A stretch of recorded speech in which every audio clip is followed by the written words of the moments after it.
We're going to destroy their missiles and raise their missile industry to the ground. It will be totally, again, obliterated. See if they could suck the life out of that country. It looks like Narendra Modi opening up his legs to Israel. Trump define करेगा ये deal कैसे होगी और मोदी वही करेगा जो Trump कहेगा।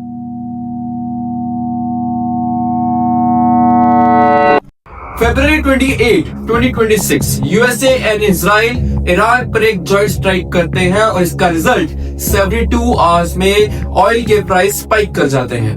Hezbollah Lebanon के साथ फिर लड़ाई शुरू कर देता है और इसका असर सीधा इंडिया पे पड़ता है जो कि थाउजेंड्स ऑफ किलोमीटर अवे है।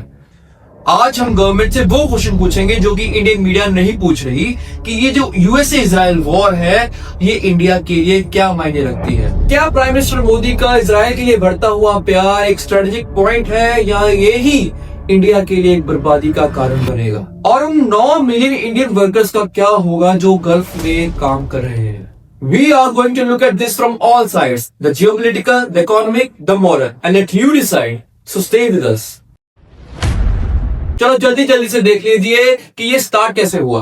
ये सब शुरू हुआ 7 अक्टूबर 2023 को जब हमस ने इजराइल पे धावा बोल दिया और 1200 इजरायली को मार दिया और इजराइल ने गाजा पर हमला करके 71,000 पैलेस्टीनियंस को मार दिया जिसमें कि मोस्टली सिविलियंस थे और इसे आज तक का सबसे डेडलीस्ट वॉर अटैक माना जाता है।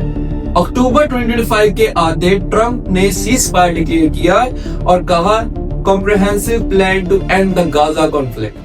अब दोनों कंट्रीज के बीच में शांति हो गई और होस्टेजेस को एक्सचेंज करना शुरू कर दिया। अब जो 8 ट्रक थे वो भेजने शुरू हो गए जबकि वादा हुआ था 600 पर डे लेकिन भेजे गए 145 ट्रक्स पर डे। और हैरानी की बात ये है कि इजराइल अभी तक 50% ऑफ गाजा ऑक्युपाई करता है। इंडिया तो इस मामले में तब घुसता है जब 25 फरवरी 2026 को Indian prime minister Narendra Modi Israel जाते हैं और वहां के इजरायली कंसेंट को एड्रेस करते हुए कहते हैं I had the good fortune to be the first Prime Minister of India to visit Israel. लेकिन बात तो अब शुरू होती है जब 3 दिन बाद 28 फरवरी 2026 को इजराइल ईरान पर हमला बोल देता है।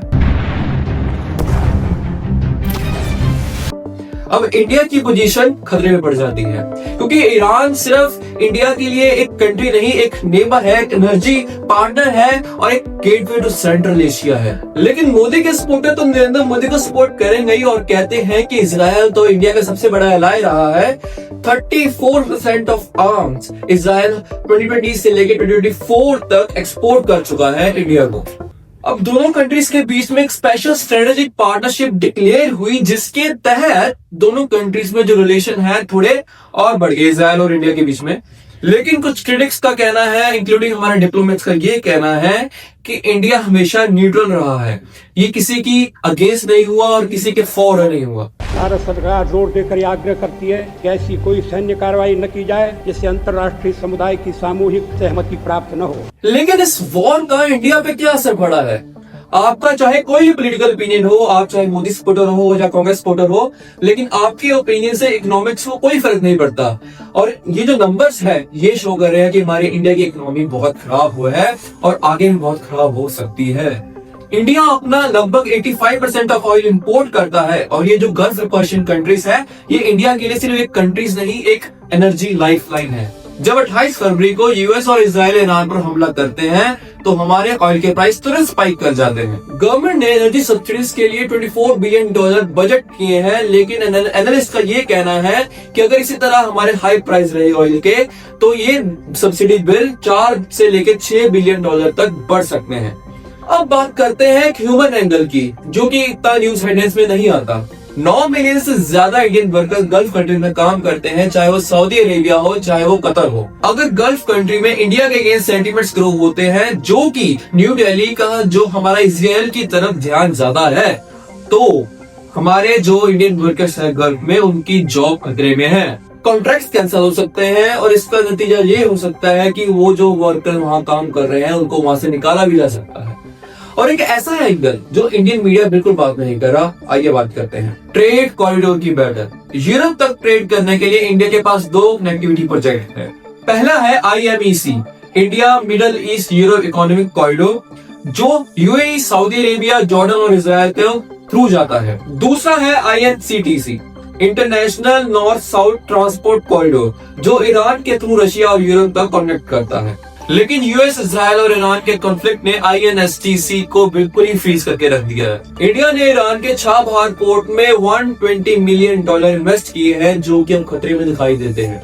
यूएस वेवर जो इंडिया को इस पोर्ट को ऑपरेट करने देता है, वो भी अप्रैल 2026 तक एक्सपायर हो सकता है। इसका मतलब ये है कि इंडिया की पूरी स्ट्रेटेजिक बेट IMEC पर ही डिपेंड करती है। इजराइल के प्राइम मिनिस्टर नेतन्याहू ने इसे आवर हिस्ट्री का लार्जेस्ट कॉर्पोरेट प्रोजेक्ट कहा है और ट्रंप ने इसे one of the greatest trade roots in history बोला था। अगर ये कॉरिडोर सक्सेसफुल हो जाता है तो इंडिया ग्लोबल ट्रेड नेटवर्क का एक बहुत बड़ा हब बन सकता है। लेकिन अगर ये कॉन्फ्लिक्ट पूरा रीजन डिस्टेबलाइज कर देता है, अरेबियन सी में शिपिंग अनसेफ हो जाती है, तो IMEC भी खतरे में है और इंडिया के पास यूरोप तक ट्रेड करने के लिए कोई भी कॉरिडोर नहीं बचेगा। यूएस, इजराइल और ईरान की वॉर इंडिया के लिए कोई दूर की वॉर नहीं है, ये सीधा आपके बाइक के पेट्रोल पे असर डालता है। ये इन्फ्लुएंस करता है इंडिया और यूएस की ट्रेड डील को। इंडिया हमेशा से ऐसी कंट्री रहा है जो कि बाकी कंट्रीज के साथ फ्रेंडशिप मेंटेन करके रखता आ रहा है। लेकिन 2026 की दुनिया में ये एक विजडम है या विशफुल थिंकिंग है, ये डिबेट चलती रहेगी और चलेगी।